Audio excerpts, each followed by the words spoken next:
Ladies and gentlemen, boys and girls, we are at the bike shed. As you can see,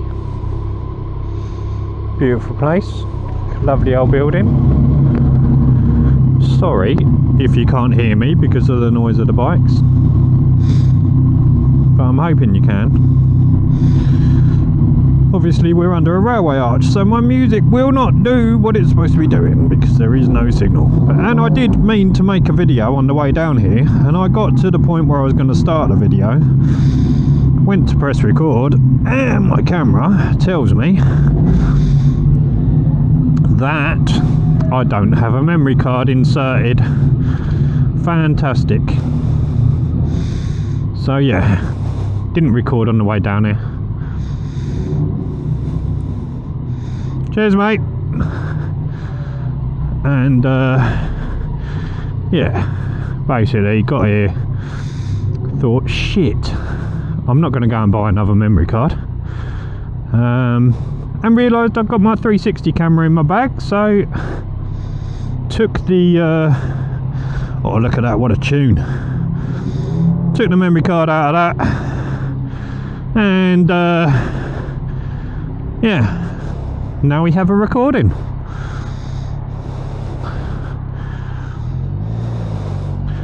Let's go. So yeah, here we are, East London.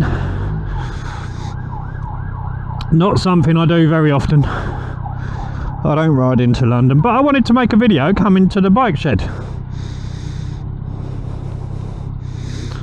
But yeah, unfortunately forgot to put a memory card in. So yeah, we'd have a little ride out of London so you can see some of the sights through East London. But yeah, bike shed's pretty cool, never been there. Had a lovely sausage and egg bun, nice latte. But yeah, it's freezing today, 4 degrees. I think that's very low 40s for my American viewers, very low, maybe even high 30s, I don't know, but yeah, I know it's cold, fucking cold. There we go, famous London double-decker bus. They're bloody everywhere, and they will kill you. So yeah, give them a wide berth.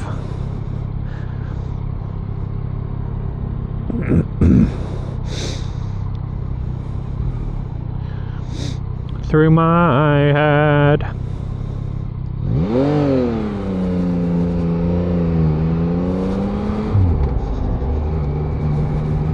Before you go away. Come on in, Mr. Busman.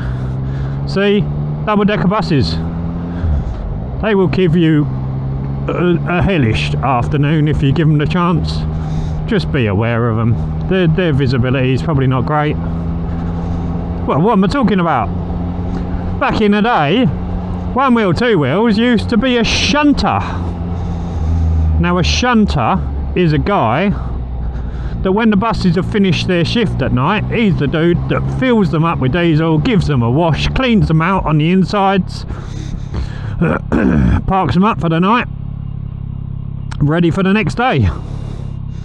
So yeah, that wasn't a bad job.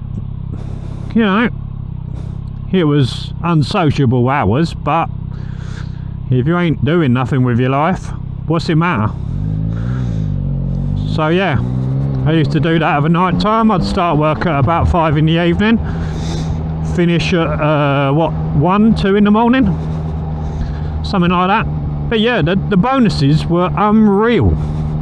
So obviously buses, people leave shit on buses all the time, and all you had to do is, if you found something, you'd put a little tag round it. Oh wait, put a little tag round it, chuck it into the lost property stuff, and then 6 weeks later, if it isn't claimed, then it comes back to you. So yeah, I had mobile phones galore coming out my ears, iPods, I had a few iPods, nice pair of Oakley sunglasses. I think they were about 130 quid at the time. Yeah, 2 pairs of false teeth. Like, I didn't want them back. I put them in the lost property and really didn't want them back, but obviously, you know, it is what it is. I presume that some old person has got on the bus, started dozing off, taken their teeth out, and then woken up at their stop and thought, oh shit, I've got to get off the bus. Left their teeth sitting on the seat, you know what I'm saying?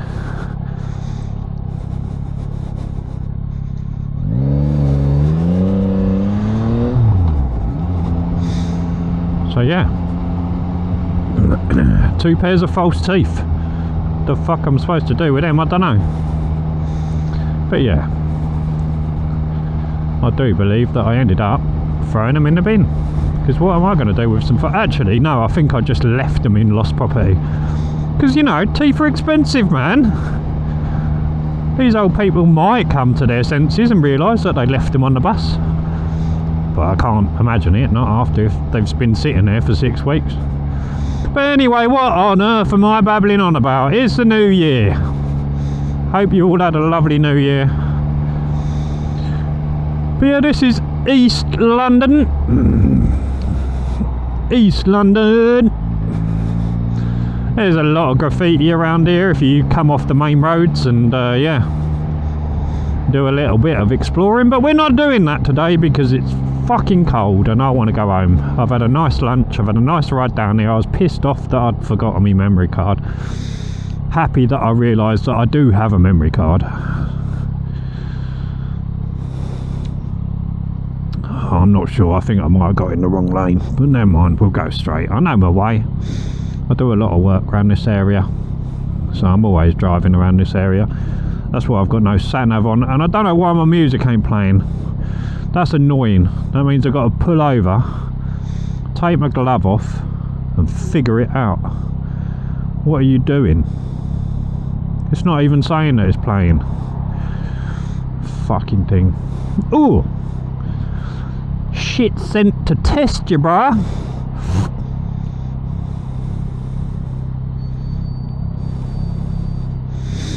Well, at least the camera's still recording. That's what we like to see. Met a nice couple of lads at the bike shed. They was having lunch, local to me. Had a nice little chat with them. It just doesn't matter, you know, if you ride a bike, you've always got someone in common with the geezer next to you. So you can go down there, it's a really nice venue, you can meet anyone, any age, just have a little chit chat, you know, talk about your experiences as a biker. They were cool, they were young, they were like 20 years old, both on, what's it called, their A1 licence, so they have to have restrictions on the power, the amount of power that their bikes make. So one was on a Phaser, one was on an 07.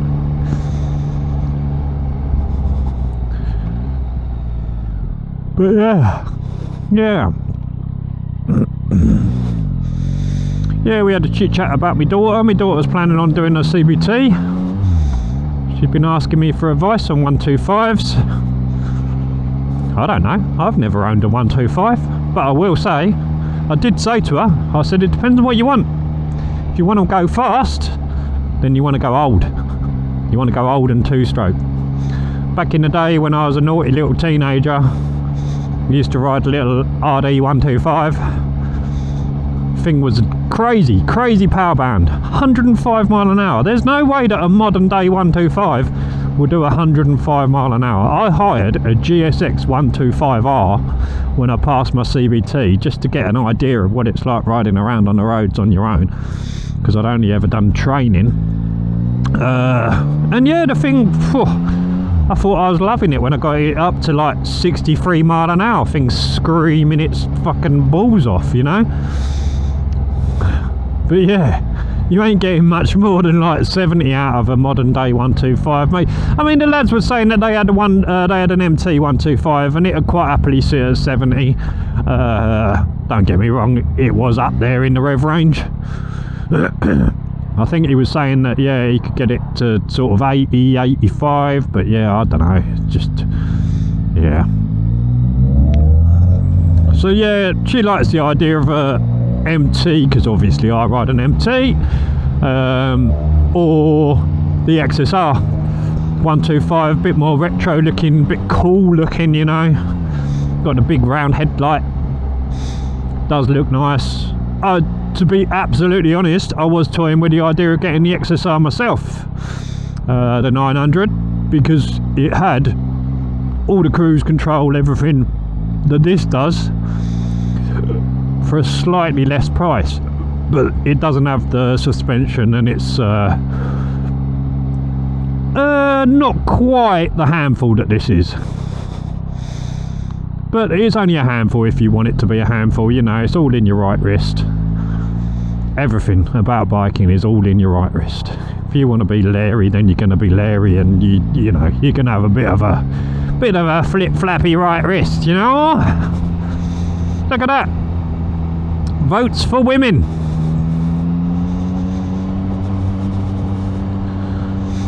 I don't think that's classed as graffiti.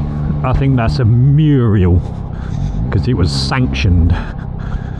But some of the graffiti in London, better than some of them murals, I can tell you. These kids have got talent, you know what I'm saying? I don't see how creating art on the side of a rundown old building is vandalism at all. I mean, yeah, tagging is another story, where people just scrawl their names with a fucking marker pen. That's a load of shit. I don't understand that, but proper graffiti is art.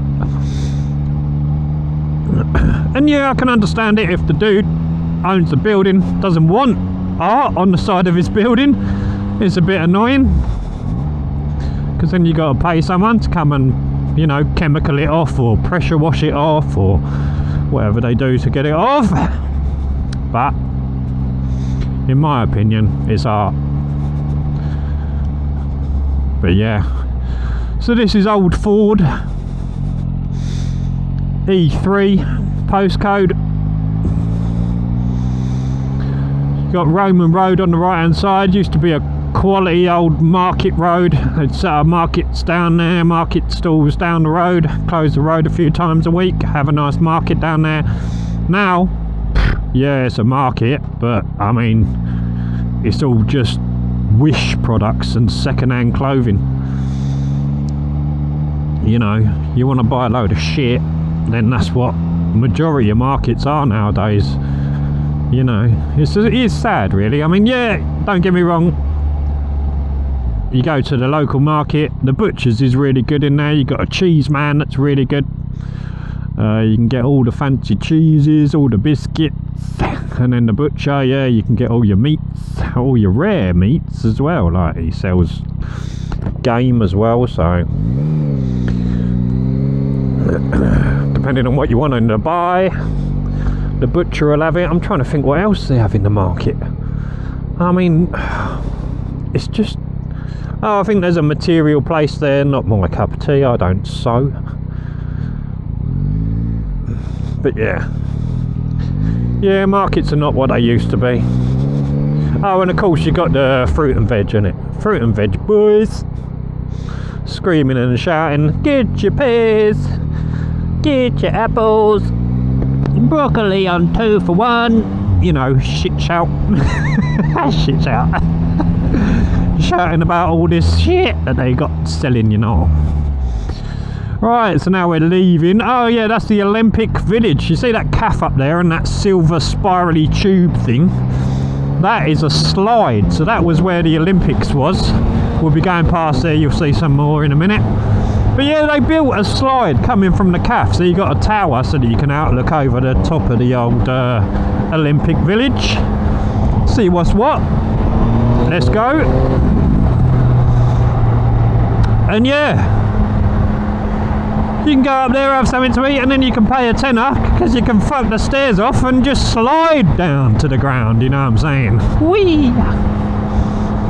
So yeah, that's something that I wouldn't mind doing at some point in my life, is going for a little bit of breakfast and then jumping on the slide and sliding down. Ah,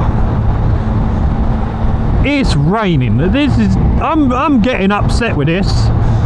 My apps, whether it be Alexa or the Samsungs, they keep telling me that it ain't gonna rain, and every time I go out it bloody rains. I've got spots of water on my visor, and it sure as hell ain't come from me. So yeah, this is the A12.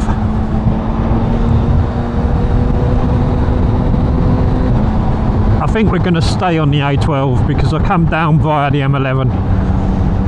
And yeah, doing a bit of speed limit riding. It was flipping chilly, you know what I'm saying? Oh, there's a bit of wet here. Yeah, that's good. Let's go. Let's get the fuck out of here.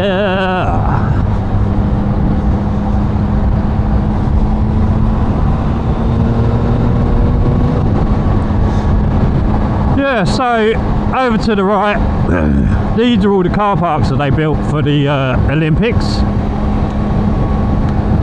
They were all the, what are they called? The Athletes Village as well, which they converted into flats once the Olympics was over with.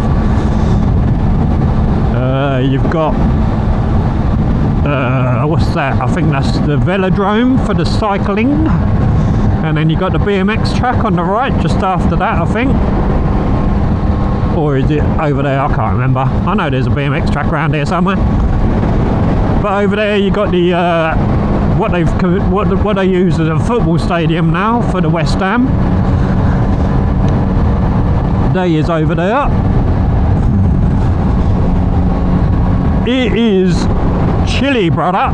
You know what I'm saying? I'm not really enjoying this so much, especially now that it's raining as well. I ain't got me waterproofs on. So yeah, being cold and then wet is pretty damn far from ideal, you know what I'm saying? And the roads are now getting wet as well, so you can't give it all the beans. Can't be doing too much of that speed limit riding.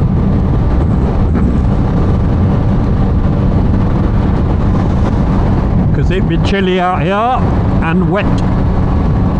You need a grip. I was just talking to some geezer as I was trying to leave the old bike shed, and he was banging on about his Ducati and how much better this Yamaha is than his Ducati, and how modern bikes like this have got all the rider aids, and he said like if he couldn't take his bike out, his Ducati out on a day like this because he'd just lose the front wheel. And I'm like, whew. I mean, that don't sound like a thing because you ain't got no safety equipment. That sounds like you need to put a new tyre on the front, mate. You know, I don't even know what sort of Ducati he was talking about. He just said that he owned a Ducati and that, yeah, you know, it tends to get a bit lively when it gets wet.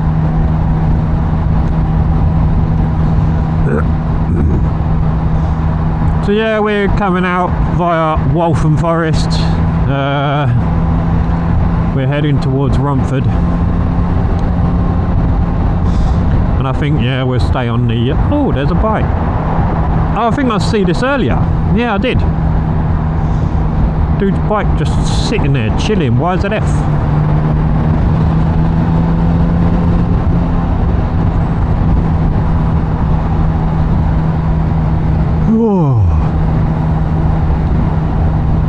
Oh, I can't believe how cold it is.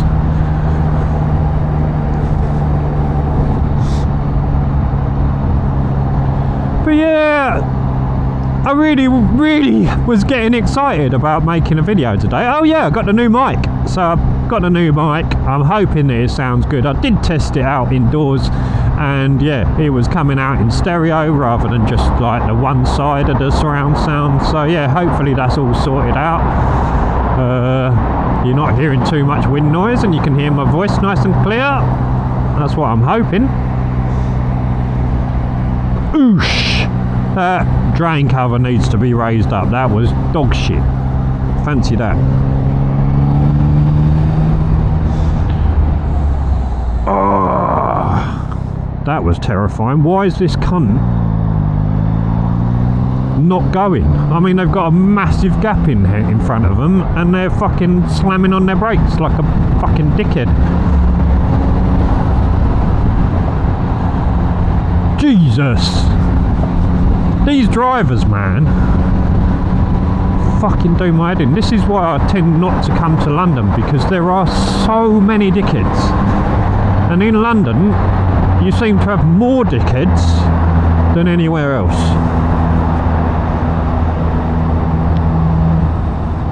So yeah, the nature of my work means that I have to drive a lot in London, and you just see it all the time. I drive a big fucking van, like a really big van, long wheelbase, high top van. So I drive about and I see so much dog shit driving, it's unreal, which is why I don't ride my bike in London to London. I try and avoid it as much as possible. So this is the 4th time in a year that I've driven into London. The first 2 times were to come and buy the bike. The second time was to bring it through its first service, and now that I've done the first service with Yamaha, I am doing the services myself, because I can't see the point of paying all that money when it's something as simple as, you know, what you can do yourself. Services are not difficult. Yeah. The next time was going to see Corey Taylor with my daughter on the back. The weather was absolute dog shit. Took hours to get to the Hammersmith Apollo. I know it's not called that anymore, but you know, that's always going to be what it is. It's always going to be the Hammersmith Apollo, because it's the Apollo and it's right in the middle of Hammersmith, you know. So yeah, did that with my daughter. Yeah, not the best experience, but we needed to get to see Corey Taylor, and the bike was the way to get there. I ain't training it, because then you got to mess about waiting for trains to come home, and you don't know what time you're going to get home, because, you know, it's just public transport. Don't rely on it. Use my own transport. So yeah, and then this is the latest time, obviously. And yeah, so yesterday I was all excited about making a video of coming to the bike shed, and yeah, I actually got to just behind me on the A12, pulled over, turned on the camera, pressed record, no memory card inserted. What a load of dog shit.